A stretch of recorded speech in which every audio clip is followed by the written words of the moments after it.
A new bar in Scottsbluff may not be able to open its doors after receiving a negative recommendation for a liquor license from both the Scottsbluff City Council and City of Scottsbluff Liquor License Holders Investigatory Board. KNEB.TV News starts right now. From your trusted source for news in western Nebraska and eastern Wyoming, this is KNEB.TV News. Presented by Platte Valley Companies, premier provider of financial services.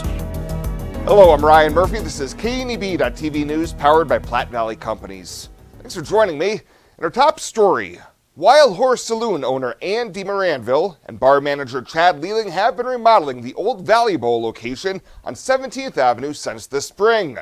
During the city's most recent liquor license holder investigatory board meeting, DeMoranville said she had no experience in the industry and would be relying on Lealing's years of experience. On Monday, the Scottsbluff City Council continued discussion on the matter.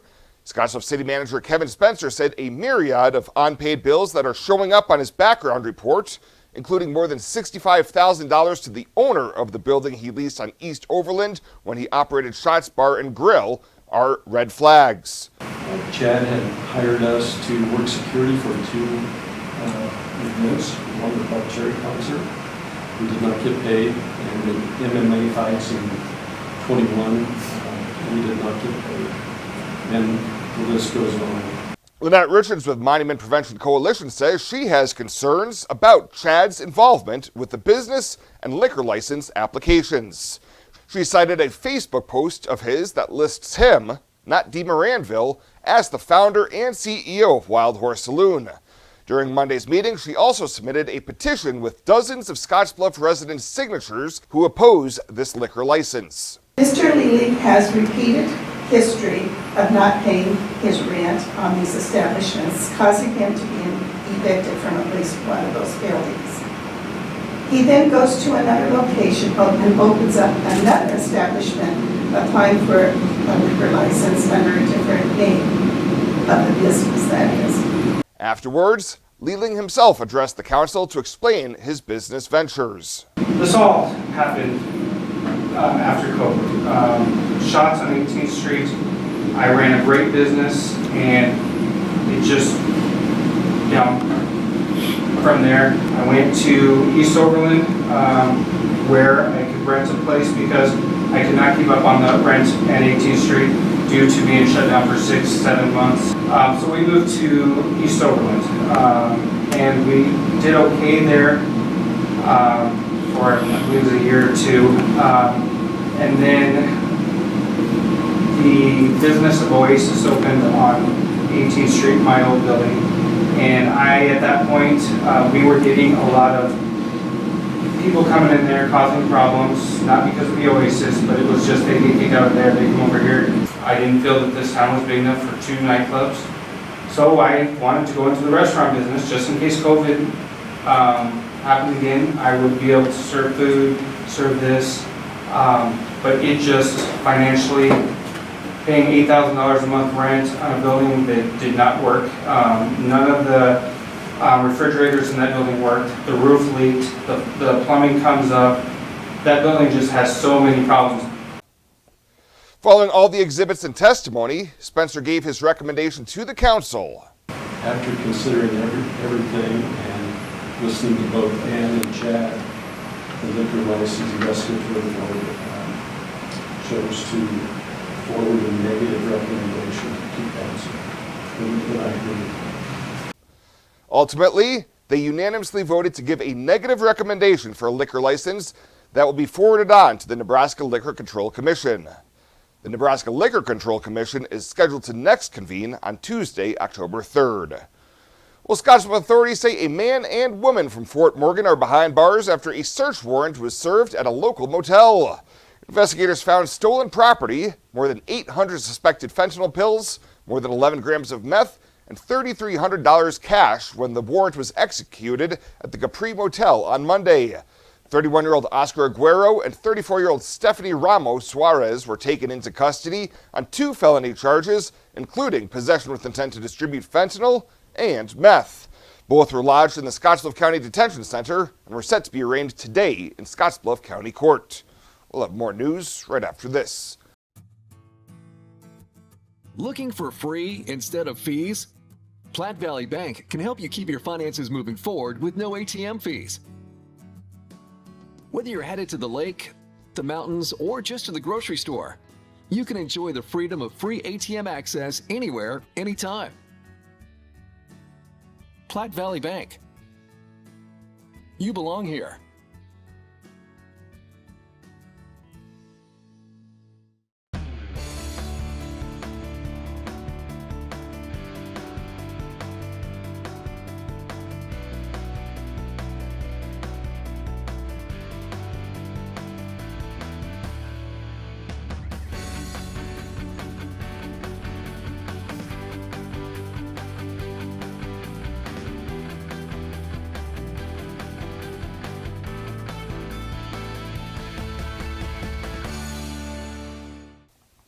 Welcome back. The Scottsbluff County Board has approved a 1- and 6-year roads plan that has 12 projects for the 2023-2024 fiscal year.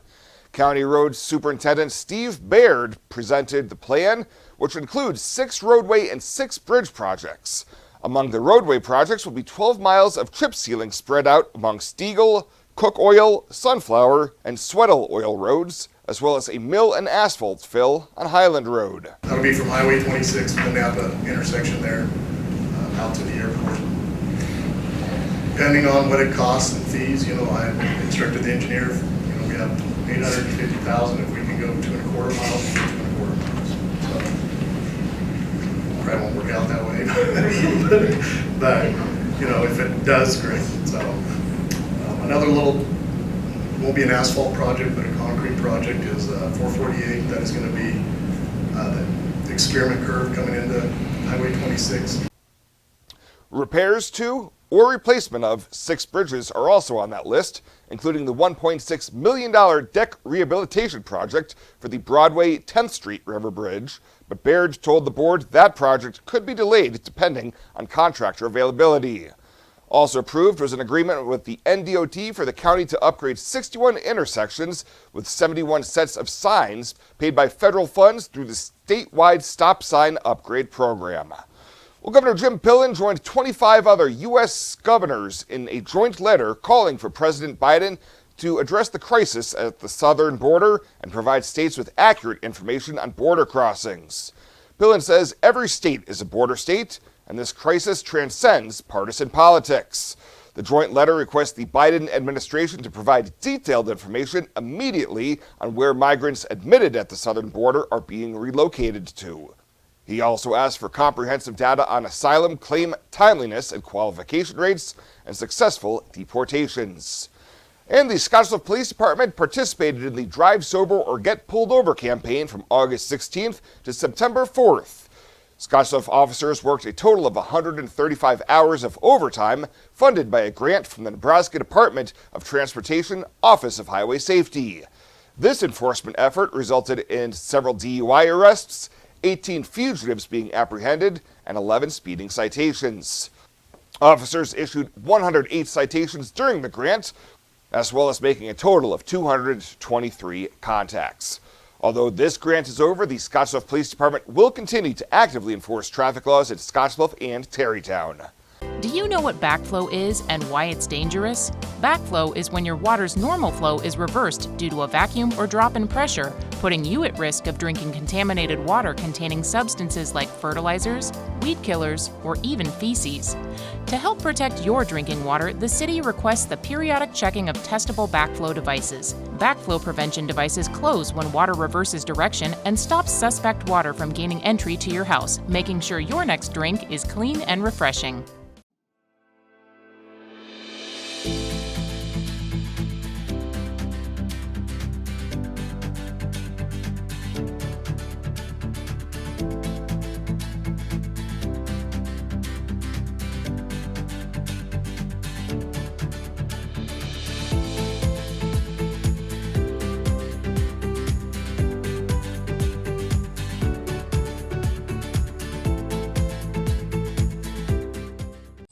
This isn't just a beautiful hospital. It's the home to exceptional patient care. This is where specialty clinics meet your needs. This is where a friendly smile, a warm hand, and an empathetic ear exist to care for you. This is us. Box Butte General Hospital. Great things are happening here.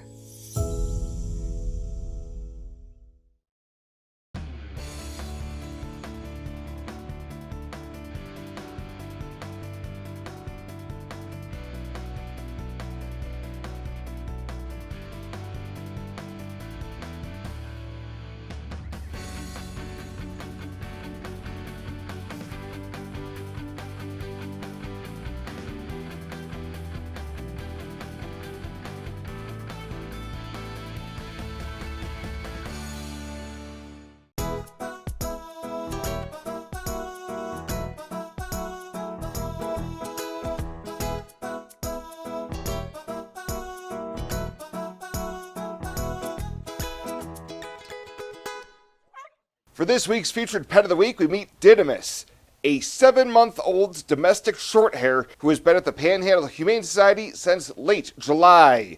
This orange little furball needs a great forever home. His adoption cost is just $75, and that includes his neuter, microchipping, and all vaccinations. Plus, whoever adopts Didymus will also receive a $25 Murdoch's gift card to start spoiling him right away.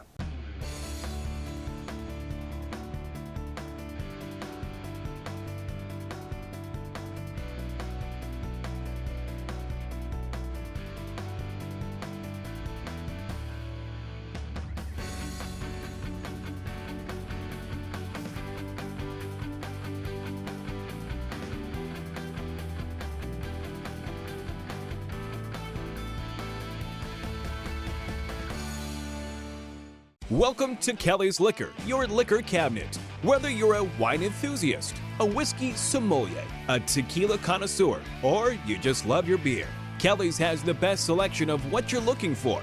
Family owned and operated since 1946 and right on 27th Street in Scottsbluff.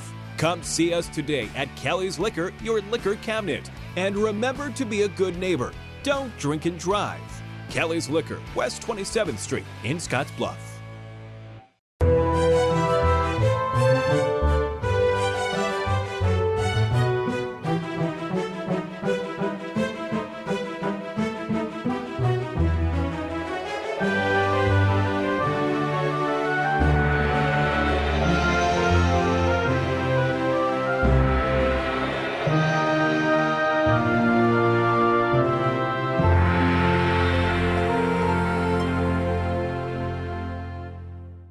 Let's take a look at your community calendar, brought to you by Riverstone Bank.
The community calendar is brought to you by Riverstone Bank. We're local and we love our community. Panhandle Trails Intercity Public Transit, based in Alliance, Nebraska, is the only intercity bus serving Nebraska Panhandle communities and Pine Ridge, South Dakota. Panhandle Trails operates a regularly scheduled bus service, assisting you in making connections with Greyhound bus partners, regional airports, healthcare, employment and education opportunities, shopping, family, friends, and more. Panhandle Trails serves the general public of all ages and offers accessible transportation for those with special mobility needs. Let Panhandle Trails help you make your connection. Call 308-761-8747. Tired of feeling stuck? Not sure if you are on the right track? Platte Valley Bank can help keep your finances moving forward with checking account options to fit your lifestyle and an online account chooser to make finding the right account easy. Control your financial future with helpful budgeting tools and automatic savings plans. Now is the time to enjoy the ride with Platte Valley Bank. You belong here. And finally tonight, this year's Western Nebraska Engine Academy wrapped up in Gering on Sunday with firefighters from 5 states and 21 fire departments. The Academy enabled 42 trainees in the field to gain experience from qualified evaluators. This annual exercise could not be possible without the relationships that have been formed at the local, state, and federal levels. Assisted from local agencies, Nebraska Game and Parks Commission, U.S. Forest Service, Nebraska Emergency Management, Nebraska State Fire Marshal, Nebraska Forest Service, and Nebraska National Guard led to an exceptional training opportunity for firefighters across the region. Well, that does it for us this time. Thank you so much for tuning in. Stay safe out there. We'll see you here next time.